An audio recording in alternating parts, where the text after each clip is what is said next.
சாந்தாகாரம் புஜகசயனம் பத்மநாபம் சுரேஷம் விஸ்வாகாரம் ககனசதிருஷம் மேகவர்ணம் சுபாங்கம் லக்ஷ்மீகாந்தம் கமலநயனம் யோகீகிருத்யானகம்யம் வந்தே விஷ்ணும் பவபயகரம் சர்வலோகைகநாதம் நாராயணாய வித்மஹே வாசுதேவாய தீமஹி தன்னோ விஷ்ணு பிரச்சோதயாத். ஓம் நமச்சிவாய. மேன்மைகள் சைவ நீதி விளங்குக உலகமெல்லாம். நோயற்ற வாழ்வே குறைவற்ற செல்வம்.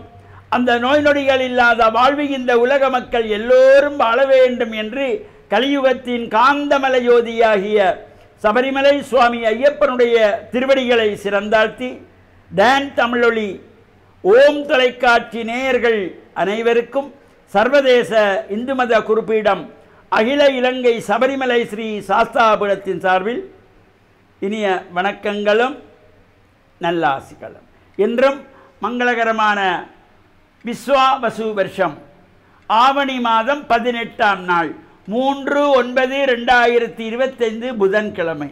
இன்று மலர்ந்திருக்கின்ற இன்றைய பொழுதும் நம் எல்லோருடைய வாழ்விலும் எல்லா விதமான சிறப்புகளும் வெற்றிகளும் கிடைக்க வேண்டும் என்று இறைவனை பிரார்த்தித்து இஷ்ட தெய்வங்கள் குலதெய்வங்களை வழிபாடு செய்து பெற்றோர்கள் பெரியோர்கள் குருவானவர்கள் ஆசிரியர்களையும் வணங்கியவருடைய அன்பையும் ஆசியையும் பெறுகின்ற பொழுது எந்த நாளுமே நமக்கு நல்ல நாளாக அமைவது.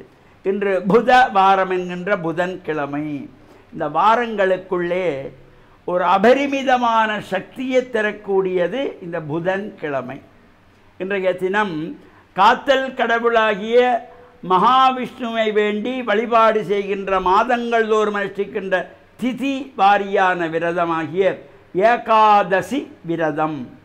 விஷ்ணு ஆலயங்களிலே சிறப்பாக நடைபெறுகின்ற ஏகாதசி விரத பூஜைகள் அபிஷேகங்கள் வழிபாடுகள் ஆராதனைகள் உற்சவங்களில் நாம் கலந்து இறை அருளை எல்லாம் பூர்ணமாக பெறுகின்ற பொழுதிலும் எல்லா விதமான சிறப்புகளும் நன்மைகளும் நமக்கு கிடைக்கக்கூடியதாக இருக்கும். இப்பொழுது இந்த பல்வேறு ஆலயங்களிலே மகோத்சவங்கள் நடைபெற்று கொண்டிருக்கின்றன.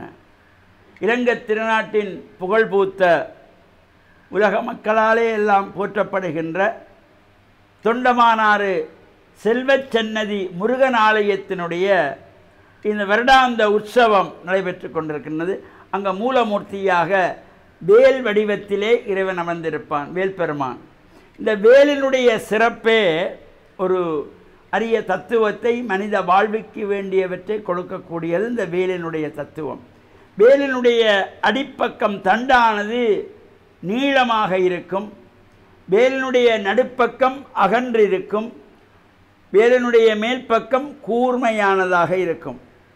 தண்டு நீண்டிருக்கும், நடுவிலே அகன்றிருக்கும், மேலே கூர்மையாக இருக்கும். இதனை திருவாசகம் தந்த மணிவாசக பெருமான் சிவபுராணத்திலே அழகாக எடுத்து சொல்லுவார். வேதங்கள் ஐயா என ஓங்கி ஆழ்ந்து அகன்ற நுண்ணியனே. வேதங்கள் ஐயா என்று போற்றுகிறதாம். இந்த இறைவனுடைய வடிவம் ஆழ்ந்து அகன்ற நுண்ணியன். இதுதான் வேலினுடைய தத்துவமே. அடிப்பக்கம் ஆழமாகவும் நடுப்பக்கம் அகன்றும் மேல்பக்கம் கூர்மையாகும். ஆழ்ந்து அகன்ற நுண்ணியன் என்று மணிவாசக பெருமான் சிவபுராணத்திலே போற்றியிருப்பார். அவ்வாறு அந்த சன்னதியானுடைய ஆலயத்திலே பல்வேறு நேர்த்திக்கடன்கள் காவடிகள் அது மட்டுமல்லாமல் அன்னதான கந்தன் என்று போற்றுகின்ற ஒரு சிறப்பும் சன்னதியான கொண்டு அந்த சன்னதியானுடைய உற்சவம் நடைபெற்று கொண்டிருக்கின்றது. அதே போல் இலங்கை திருநாட்டிலே புகழ்பூத்த அம்மன் ஆலயங்கள் ஒன்றாக திகழ்கின்ற செல்வி தங்கம்மா அப்பாக்குட்டி அவர்களாலே ஆரம்பிக்கப்பட்டு வழிபட்டு சிறப்பான முறையில் கொண்டு வரப்பட்ட தெல்லிப்பளை துர்காதேவி தேவஸ்தானத்தினுடைய வருடாந்த மகோத்சவம் சிறப்பாக நடைபெற்று கொண்டிருக்கின்றது. அதேபோல் யாழ்ப்பாணம் ஆனைக்கோட்டை சம்பந்த பிள்ளையாருடைய ஆலய மகோத்சவம் நடைபெற்று கொண்டிருக்கின்றது. நாளைய தினம் தெல்லிப்பளை துர்காதேவி அம்பாளுடைய தேர் திருவிழா சிறப்பாக நடைபெற இருக்கின்றது. மீன்பாடும் தேர்நாடு என்று போற்றுகின்ற மட்டக்களப்பு பந்தாரமூலை மருங்கையடி ஸ்ரீ சித்தி விநாயகர் ஆலயத்தினுடைய உற்சவம் நடைபெற்று கொண்டிருக்கிறது. இவ்வாறு உற்சவங்கள் நடைபெறுகின்ற ஆலயங்களிலே நாமும் சென்று இறை வழிபாடுகளை செய்து இறையருளை பெற்று மண்ணில் நல்ல வண்ணம் வாழ டான் தமிழொலி ஓம் தொலைக்காட்சி நேயர்கள் அனைவருக்கும் சர்வதேச இந்து மத குருபடத்தின் சார்பில் நல்ல ஆசிகளை கூறிக்கொள்வதில் மனமகிழ்வு கொள்கிறோம். சர்வே ஜனாகாம் சுகினோ பவந்து சமஸ்த சன்மங்களானி சந்து. சுபம்.